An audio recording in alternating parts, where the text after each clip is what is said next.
the acting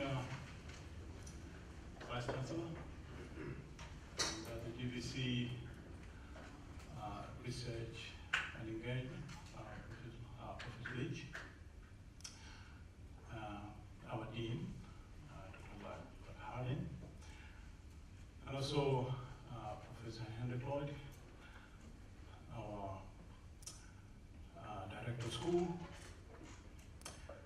my colleagues in the Department of Development Studies, and all of you who are here this evening. Thank you so much for coming. Indeed, it has been a long and hard road to travel.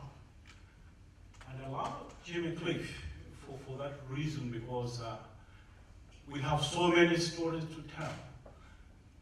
And unfortunately, sometimes we don't have that opportunity to stand on the podium and to tell our story.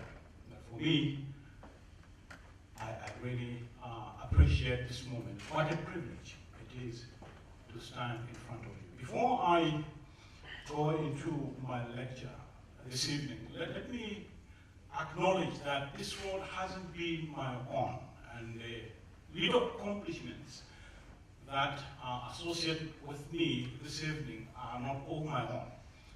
It is because of people around me, and allow me to acknowledge them. And first, I must honestly say that praise to the Almighty for the road traversed. And also, I just want to say thank you to South Africa.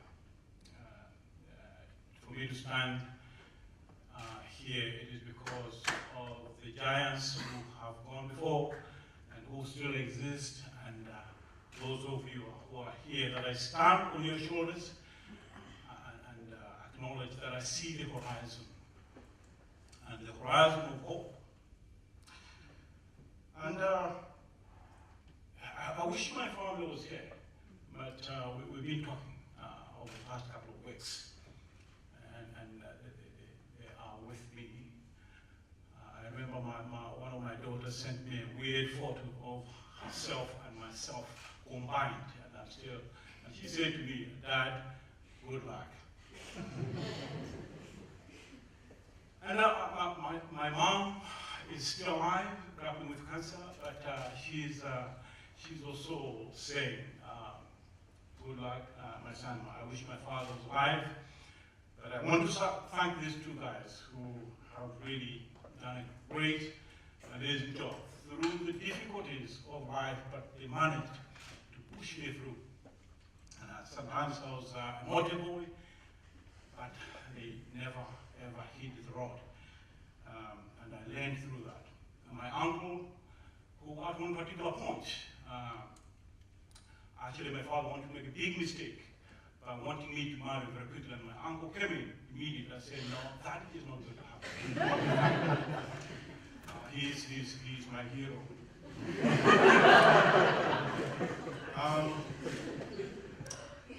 Along the road, there have been many people, particularly during my career, that I thought were very harsh, but they enlightened me about what being a professional is. And one particular guy, his name is Roy Hawia, who said to me, if you want to be an academic in the future, you must start writing now. And I want to thank him for that. Wise Chauluka, and all the guys at my Institute of Education, Council for Non-Government Organization, late David White, my colleagues in Australia, too numerous to mention, but who actually grabbed me by hand and showed me the way. Special thanks to also those guys who were my supervisor. I had two Peter Gates, and Peter Dennis, who I must say, as a postgraduate student, I found it terribly hard to contain these guys.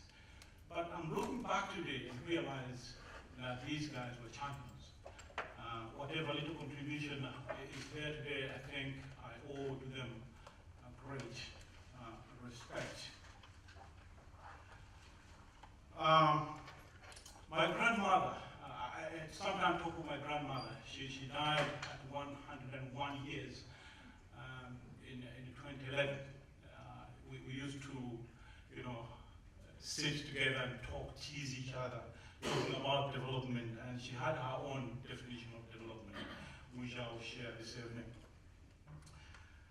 And for me to be here, it's been a privilege, and I want to thank the Department of Development Studies. I was in Mozambique in 2014 when I was interviewed, and one of them hassled me so much. Amanda was very positive. But I want to acknowledge Professor Richard Hayes, who is here this evening. Thank you, Richard, for making that decision. Professor Hendrik Lloyd and all the guys who are on the panel. If it were not for you, I wouldn't be here this evening. But I'm here, and I thank you so much. I want to dedicate this lecture to my wife, who is not here, but has let me come to Africa for 2 years while she's in Australia. It's not easy, but I think her sacrifice is quite amazing. While Australia managed to take me away from Africa, but I think Australia has failed to take Africa from me. And therefore, I appreciate this moment. My topic this evening is water under troubled bridge, irrelevance or the relevance of development studies, pedagogies in African universities. Why did I choose this? This is an issue that has been troubling me for a long time. As a teacher, when I entered the primary school for the first time, with all those bullies about how to teach, and all of a sudden you find yourself in the middle of 100 or 100 plus kids in front of you. All the styles of teaching sometimes are thrown out the window, because then you have to think what to do there and there. So I hope to take you through a bit of the background to development in Africa. And you might be wondering, why is it relevant? It is relevant because part of the issues raised today are development issues. I want to try also and see if I'll be able to share with you the parallel decolonization debates that are going on, as we probably know. And then I will try and engage a little bit in talking about the relevance of development studies knowledge or content, and a few examples that perhaps may enlighten those issues. But I will dwell very much on the relevance of development studies pedagogies that I perhaps think may help us re-engage or try and make us more uncomfortable, if you like. And then I will try and pull together a few things. So the whole purpose of this is basically to contribute to the ongoing debate that is going on, particularly the role of universities in development, if you like. So today, Africa is home to many aid agencies, and sometimes we wonder what is going on. But after 7 decades or 8 decades, more or less, of foreign development assistance to Africa, probably close to almost $1 trillion, we still have poverty rampaging around. And if we take, for example, in 2013 alone, Africa received foreign development assistance to the tune of $57 billion. And this is, on average, the amount of aid that comes into Africa.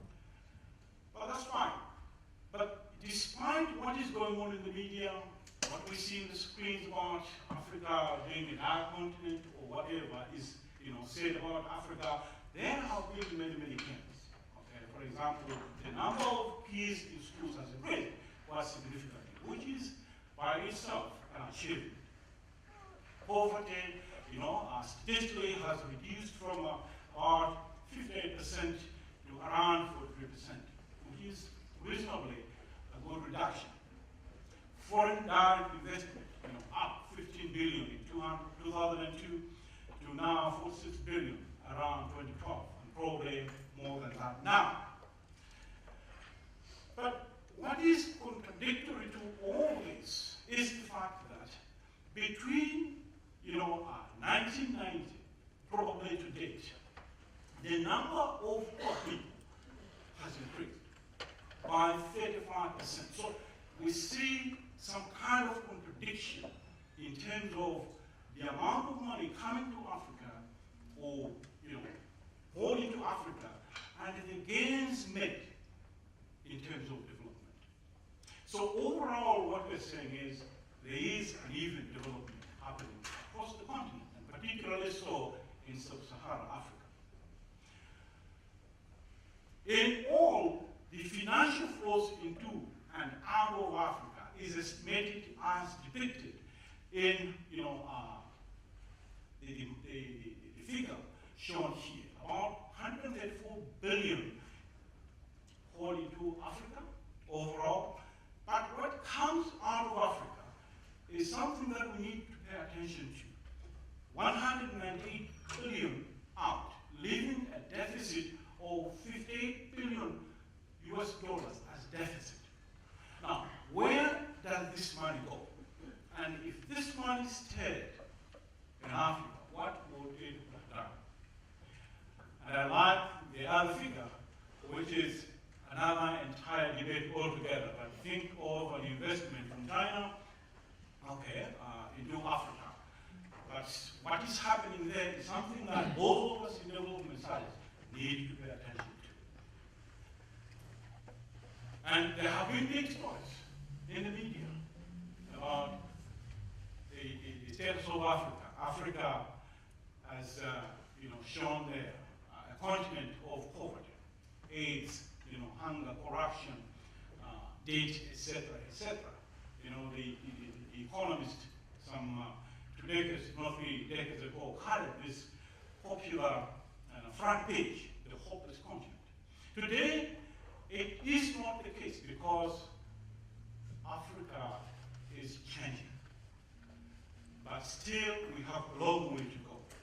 But maybe we need to be asking the question, why is it that despite all aid coming into Africa, we are still lagging behind in terms of social indicators up until now? We don't, in most cases, ask, are institutions of higher learning doing enough?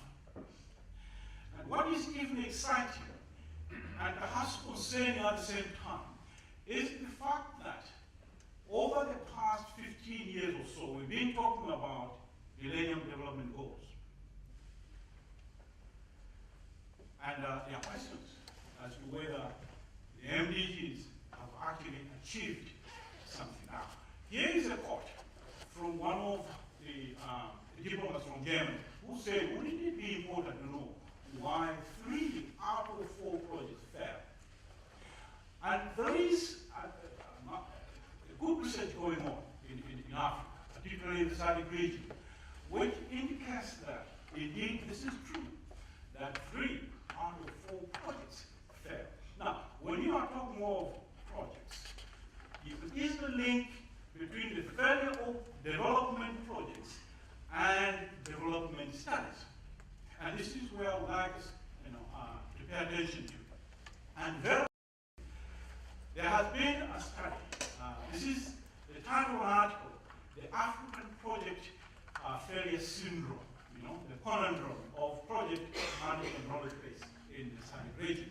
And the conclusion to this particular article is exactly the same, that projects are not doing well. And so the question is, why?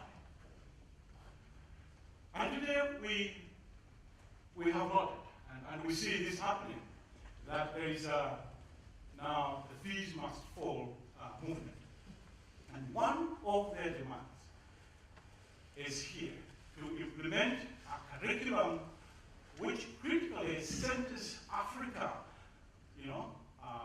and the subaltern. In other words, those who are on the periphery. By this, according to the demand, it's about treating African discourse as a point of departure.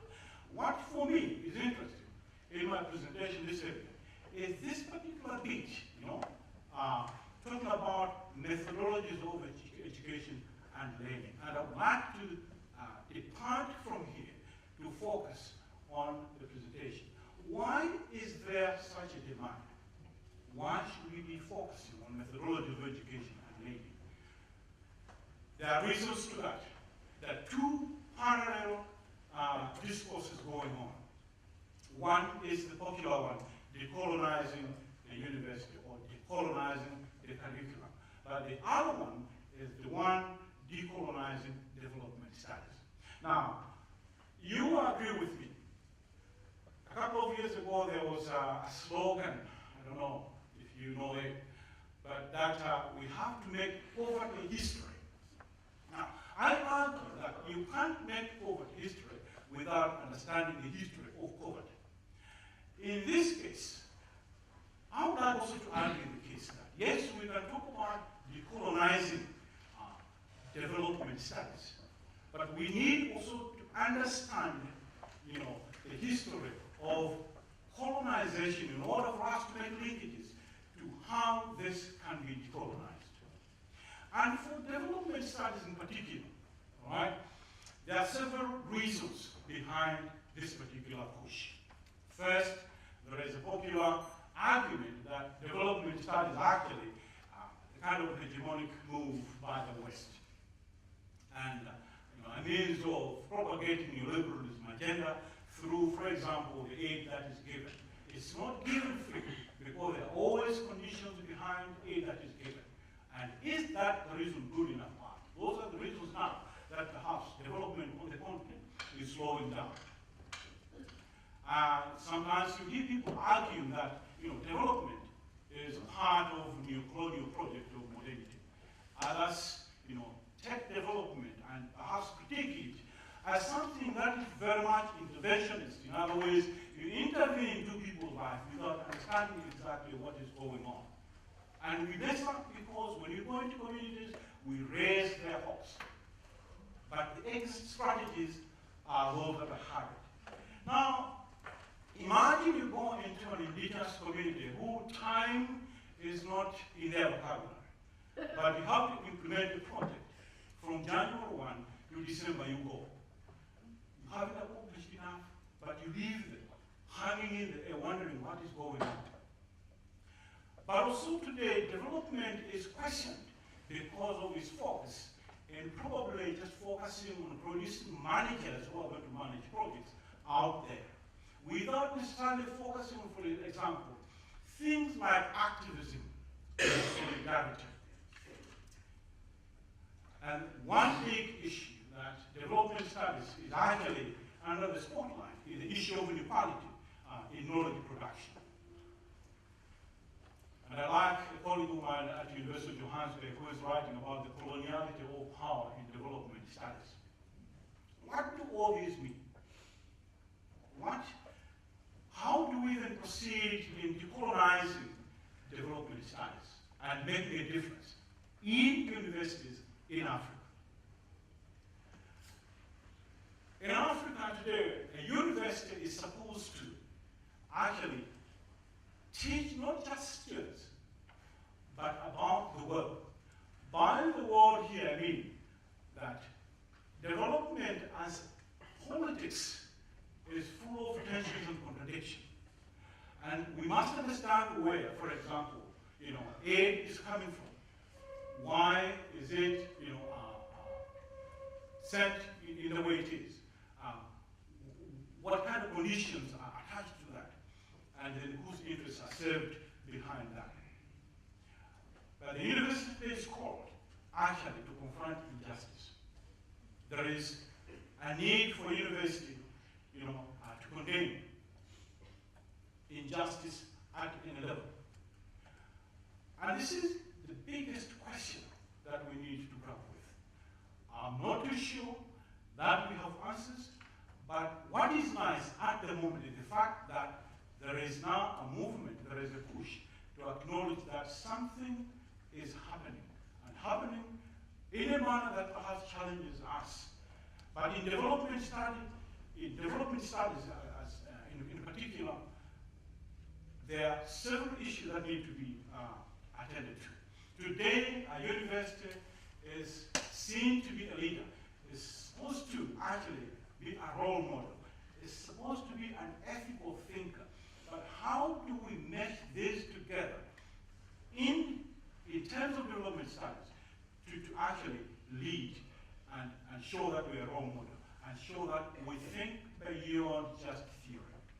These are some of the concerns that I have, and perhaps many others share in this particular journey. Now, I would like to take you through what I think is very critical, particularly in terms of thinking about knowledge. What is relevant knowledge in development studies? Or what is irrelevant knowledge? Here are my arguments, folks. The first thing I would like to advance in my argument is about framing. What do I mean by this? Development studies as a field is full of new concepts. All the time, there will be something new. But we don't question how such concepts are framed. Framing is about setting an agenda, which has to be understood in its entirety. But in most cases, our teaching leaves some of these concepts intact. So let me give an example. If, for example, we talk about poverty as a concept, or participation as a concept, how is this particular idea framed to the extent where, indeed, it has meaning when it goes into practice? Another issue is about ideology. Knowledge is about theory. Ideology is an ensemble of ideas and ideals which result into a theory. But then, when critiqued, there is always sometimes defense to that because there is an interest in every ideology. So if we take, for example, an issue of democracy or issue of communism, whatever, these concepts normally have an underlying ideology that needs to be understood. And if not well understood, particularly in development studies, we'll leave these ideas intact and we propagate them through our students who end up into the field without understanding exactly what the damage is going to be if not well understood. But we also argue the case about decolonizing development studies. And decolonization here means perhaps not necessarily what is perhaps excluded, but also what is included. Who makes the decision to decide to actually say, this is relevant knowledge? Relevant to who? And with what effect, if particularly that is the kind of knowledge we believe should be included in our curriculum. Most of the knowledge is seen, for example, in our publications. We write books. That's where we see individual ideologies or ideas propagated. But we have to question whose voice is loud when we read a book, for example. If we take an article written perhaps in a professor in development studies, we must be questioning where are they writing from and what voice is being amplified and which voices are being suppressed and why. It is part of that ideology. Let me give an example. Last year, my colleagues, Sekele Piri and I, Tembo, and one of the students who is now doing his PhD at University of Western Cape, we presented a paper at SANSA conference about this to a couple of journals, and all the journals rejected the article. But the third one is very important because it says something that is important in my presentation. The feedback was that we are very, very provocative in our article. Now, think about an article that is rejected because we are provocative. Why? Why is that? It is because we questioned an ideology. And because of the fact that we are actually critiquing a particular set of ideas and ideals from an African perspective, the article is rejected. I'm talking of 3 journals that rejected this particular article.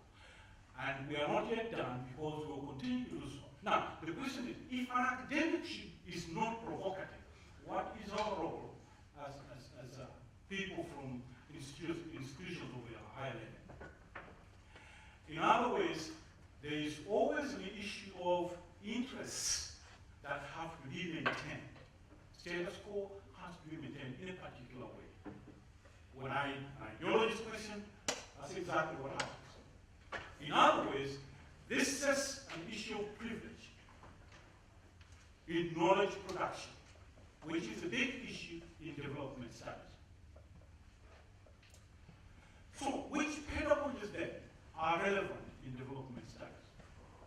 Well, folks, I must honestly say that we can teach, using lecture method. We can teach using workshops. We can teach using any kind of method. But I want to propose this evening one departure in our pedagogies within the field of development studies, what I call the pedagogy of discomfort. This was first coined by Bola and also Zemlas. While it is popular in education, it hasn't been tested in development studies. But what I like about this particular pedagogy is the fact that it shapes us. It questions our cherished beliefs and preconceived ideas. It also questions us, helps us actually to get outside the box. Which box? Our box where we feel so comfortable as lecturers, as teachers. We sometimes don't feel that we need to shift the goalposts. But I'm arguing beyond this, that it's not just helping us to get outside of our comfort zones, but also to get outside of those uncomfortable zones. What do I mean by this? You and I are privileged to be here. We are privileged to have those offices where we decide what kind of module we need to teach without any consultation to the industry. Because we are privileged, we have power to do so. When we get out there, we can impose our ideas, or when students come into our classrooms, we propagate our ideals, our agenda through a particular module, without any consultation, whether it is relevant or otherwise.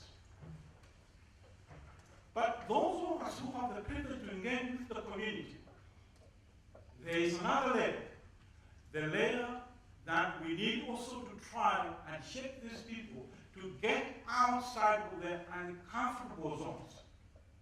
So it's not just a question that we who are comfortable get outside of our comfort zones, no. But also those who are very uncomfortable to believe in themselves that they can do it. By its nature, the moment we say development, it's already engaging in the power dynamics. So who is to develop who? An example I can give is, for example, you talk about empowerment. The moment you just mention the word empowerment, you are assuming that somebody is powerless.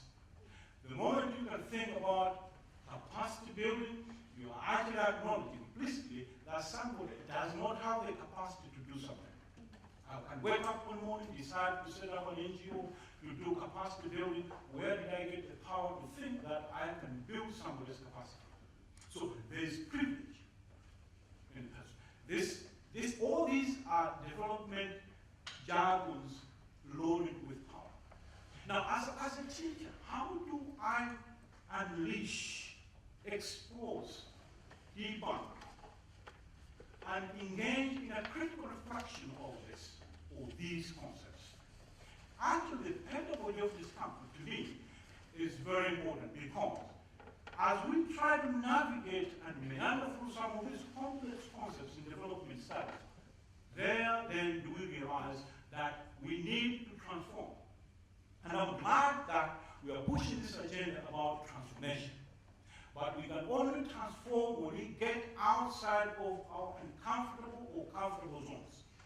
Otherwise, no. Now, I attended a conference in 2014 at Cape Peninsula University of Technology, and the former vice chancellor of the university said, trying to transform universities, particularly, lecturers and professors in universities, is like, trying or attempting to relocate a cemetery where the inmates do not operate.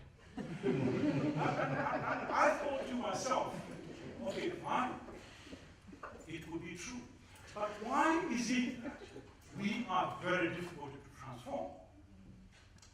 We are privileged, we have an agenda, we have the power, we have the influence. The irony is we are so educated, we read. Why is it difficult to transform? And yet we want to transform others. Therefore, this pedagogy of discomfort is very critical, not only in the broader sense, but in development studies. I think time has come that those of us who are there, first and foremost, is to critique ourselves, is to check ourselves, and begin to realize that we could be part of the problem that Africa today is not making significant leaps forward. Why is this particular pedagogy important? Development study thrives on power of binaries. And I like, when I attended our retreat there, the dean actually, highlighted this. Do we sometimes question why we should be talking about developed, rich, poor, global north, global south, beneficiary or donor? These are binaries that simply indicate that something is not right. But also it sets the agenda of those who have the power to dictate the so-called powerless. But at the end of the day, who is powerless? In most cases, we realize that those people who are privileged, who think they have the power, can be actually powerless in a way.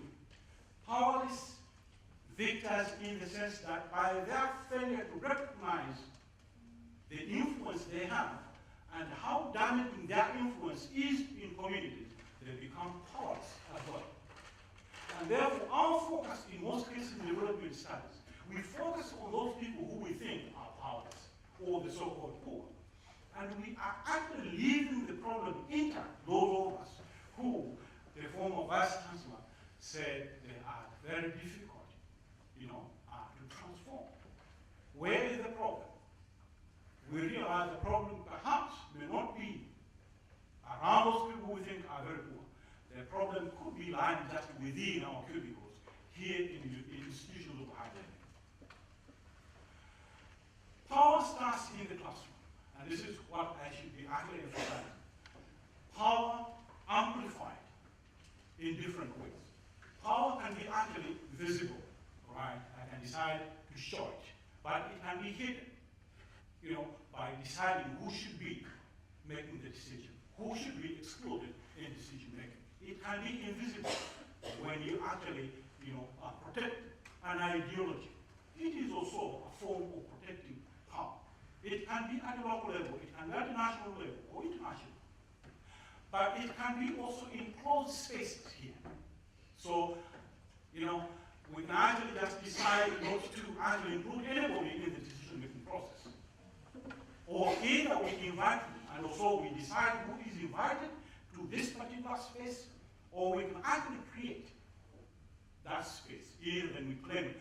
Creating this space now, a very good example, is exactly what is happening with the so-called fees must flow movement, because these are claiming this space. But what we are doing as educators in most cases is to close the space and creating a huge tension in the process. So, what other pedagogies are there? For a long time, we think of critical discourse analysis as probably a stage strategy that we can engage. But let's do realize that it can actually be an instrument, a teaching instrument. And I want to propose this for a couple of reasons. In most cases, we normally don't realize how powerful words can be, either spoken, written, or sometimes just symbols. They can convey a powerful message. If today we go into a community and tell them, you are poor, you are lagging behind, you need to build your capacity, etc., etc., there is, in most cases, a likelihood to believe in those. But these are just words to say, you have more. Africa today is believed to be a poor continent, and yet we know that Africa is rich underground, poor above ground. Why is it so? This particular discourse of saying, you are a poor continent, you need this, perhaps could be a very good example in engaging critical discourse analysis to try and settle some of the hidden agendas behind words, behind symbols, behind spoken words. Because by deconstructing these, there do we realize where power lies. And yet, we hardly think about this as a teaching strategy. In 2013, when I was in Australia, we decided to engage in a particular way of doing things, and we advertised that we'll be undertaking a study tour. So we identified 22 students in Australia through a process that was open. People could apply, to express their interest to actually go on the study tour. But collaborating with a local university in Malawi. Also identifying 10 students in there to join their colleagues. We spent 2 weeks in communities. The idea was actually to try and test their understanding, the linkage between the theories that we're teaching class and what is happening on the ground. In fact, we did that because in most cases, every time I went into a classroom to say, after this, what would you like to do? Most of the students would say, I would like to go to African help. So the idea of help was very much on the agenda. So yes, indeed, to Malawi we went. We went into the community, spent 2 weeks looking at different things. One of them was kinship, social capital, for example. It was interesting to see how students reacted to this after 2 weeks. Many of them come to me and say, Jonathan, yes, now we can actually see the contradiction. That sometimes when we are in class, we think everything is okay. We can go there and we think we're doing the right thing. But having now been in Malawi for 2 weeks, we realize that we are part of the problem. We can't be part of the problem. But what we did after that was to say, guys, so you decide to write on a particular theme. We are going to put these things into a book chapter so that we can actually share what you guys have gone through to the wider audience. I'm glad to say that this book here, which is here, is a product of students in international development studies in Australia with colleagues from the University of Agriculture and Natural Resources in Malawi, writing 250 rand.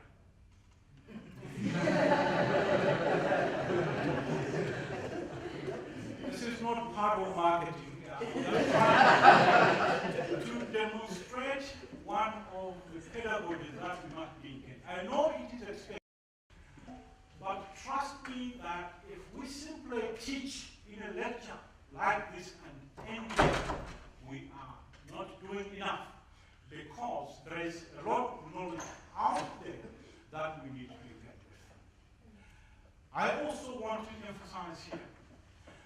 that it's time those of us in development studies got out there and realized that professors are not those of us in here, but there are professors out there at New Brighton, Woma location, those guys in the squatter settlements. They know what poverty is. They live it day in, day out. But their stories do not find their way into books. We appropriate their knowledge, and here I am, a professor. How much have these guys gained from the knowledge that we have extracted from them? Very little. The knowledge and information overload is huge, and they stay there in poverty day in, day out.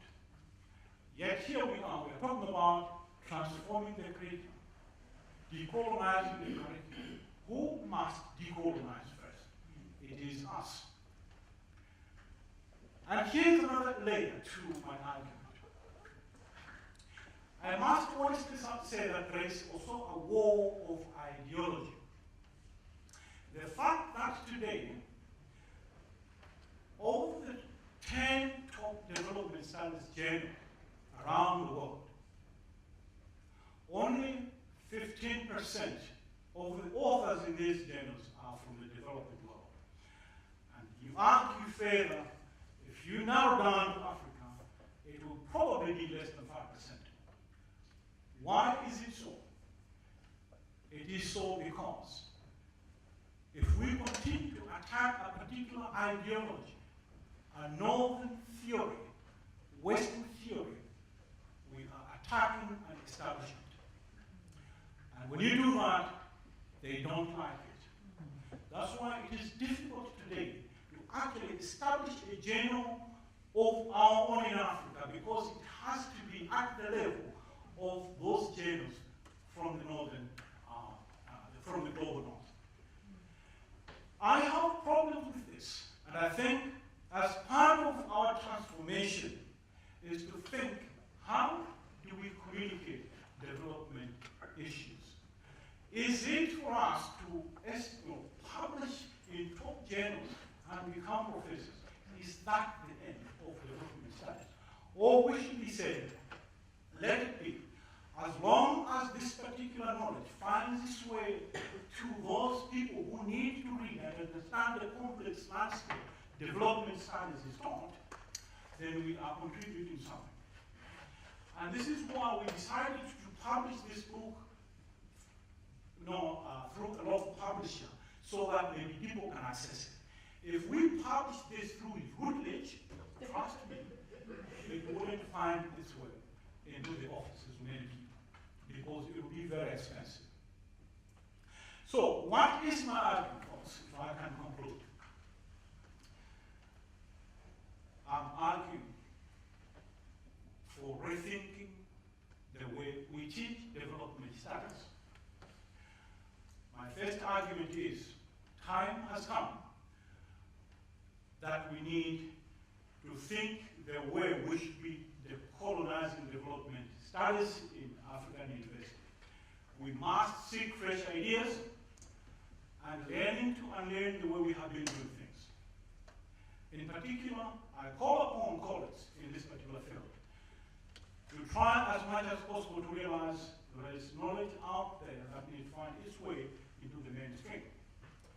Our choices of modules we teach, programs we design, must be informed, not just decide, despite our privilege to do so. Because then we have the same challenge of relevance. What is relevant? Who determines relevance?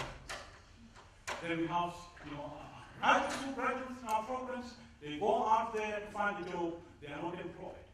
And we then question what is going on. Is it because the knowledge is not relevant enough? We need more research, perhaps, in the teaching and learning of development studies. You will hardly find good research out there in the teaching and learning of development studies.